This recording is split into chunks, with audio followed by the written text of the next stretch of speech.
What's going on, guys? Customer right here, and today we have more information about the brand new Sony A7 V or A7 VI. We don't know how this camera is going to be called, but also we're going to be talking about an article that Sony Alpha Rumor posted regarding why this camera is so important for Sony. I actually have to agree with them, and also we're going to talk about some of the information that we've learned from our source in Asia. All the information coming right up.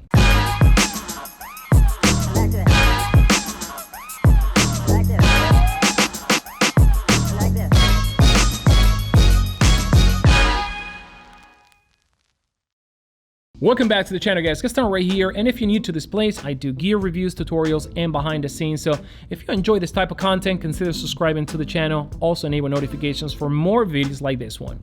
So why is this camera so important for Sony? Well, there are a lot of reasons, and the first reasons that we need to understand is that every time that Sony releases a new camera, the older camera goes at a discount. And a lot of the times, there may be a new reiteration. That means that 2 generations older, the camera is actually very heavily discounted, to the point that Sony does not make very much money. Now remember, there are parts that get new and they may get obsolete, but that not necessarily entails that the new components or the older components are going to be any cheaper. So, and this is when Sony and all the camera manufacturers start losing money, because to create those bodies, to create the little button and put in an older model, it's kind of like the same cost as making that button and putting in the new model. So you get the gesture. So Sony actually has to protect their customers and their line, making sure that they're also giving customer features. So for example, instead of going with the Sony A7 II, I would actually go with another camera, for example, right now for the same price, for the $1,000 price.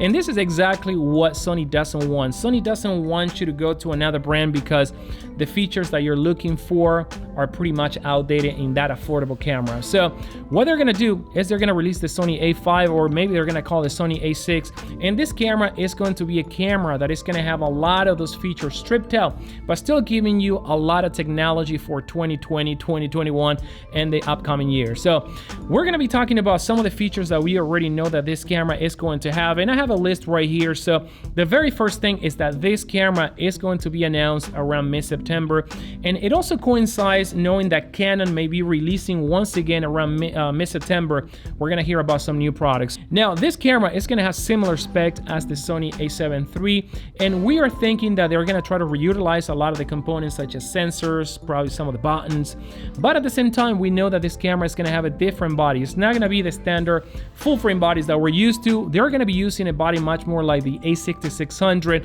which actually makes a lot of sense for the following reasons that we're gonna be talking right now. So number one, this camera is gonna be marketed to vloggers, and this is actually a really good call, because right now, I use my A6600, it is right here, but yes, this one would be an ideal camera to vlog if probably I could operate the camera, with my fingers, but I can't. I have to actually go back, and it is what it is. So they're gonna be using this body, but it's gonna have a full frame sensor. Now, this is gonna be for the first time that Sony attempts something like that in such a small body, and I think that it's gonna be one of the smallest full frame sensor cameras, out there, period. With the exception of that Sigma camera, that's a little bit weird. But this one is gonna have all the capabilities of, for example, a Sony A7 III. So what I mean by this is that we're gonna have the super autofocus system, and we're gonna have the same 24 megapixel sensor. That's what we are assuming. Potentially that means that for the A7 IV, we may have actually a slight upgrade in the sensor. So now another great news is that they're not gonna actually go with a cheaper battery like we thought. And we actually heard that this camera is going to have the MPFZ100 battery, which is actually the same battery that all the full-frame cameras right now use for Sony, the latest Sony cameras like the A7 III, A7R4, A7R3, A9, A9 II, and the A600. So that means that we're going to have a lot of battery capacity, for our vlogging needs. And this camera is going to have the same flip-out screen as the Sony A7S III. And by that, I mean that most likely this is gonna be a touchscreen type of screen, and makes a lot of sense for a vlogging camera. So if Sony actually allows us to have a camera that is full frame, flip out screen, redesign menus, because I'm assuming that they're gonna use the same menus as the Sony A7S III, touchscreen capability, a bigger battery, and actually kick-ass 4K video features that I'm gonna be talking about right now, this is going to be a great camera, guys. So let's actually talk about some of the other specs that we know so far. This camera is going to have USB-C, something that the Sony ZV-1 doesn't have. The Sony ZV-1 has the micro USB. I don't know why, but this one's going to have USB-C. Chances are that you're going to be able to charge the camera while using it via USB-C as well. Now, because they're going to try to keep the cost down, obviously they are not going to put 2 SD cards, and we're going to have one SD card, UHS 2, which I think for like around $1,000, no one is going to complain about that. Now, the great news is that this camera is going to have microphone input and also a headphone jack. Having headphone jack, you're going to be able to monitor the audio before you start recording, which is going to lead this camera also to be almost like a great big camera for a lot of people out there, you know, being able to monitor the audio and, you know, capture good quality audio. Now let's talk about the video specs, because this one gets me really, really excited. Now, one of the things that we've heard, and this one doesn't come from a super reliable source, Sony Alpha Rumor actually states it as no so reliable but potential, is that this camera is gonna do 4K video up to 30p, 10-bit, 100 Mbps. Now, this is better than anything that actually any Sony camera full frame is offering today.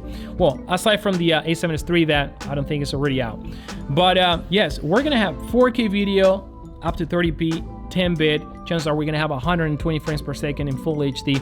Now, that alone is actually a kick-ass feature for a lot of people. I myself, I don't think I'm gonna need any more than that anytime soon. But I don't know about that one, because I think that if they want to keep this camera under $1,000, probably this camera is going to use the same sensor and processor of the A7 III, and probably is going to be capped at 8-bit video recording. I don't know about this one, guys.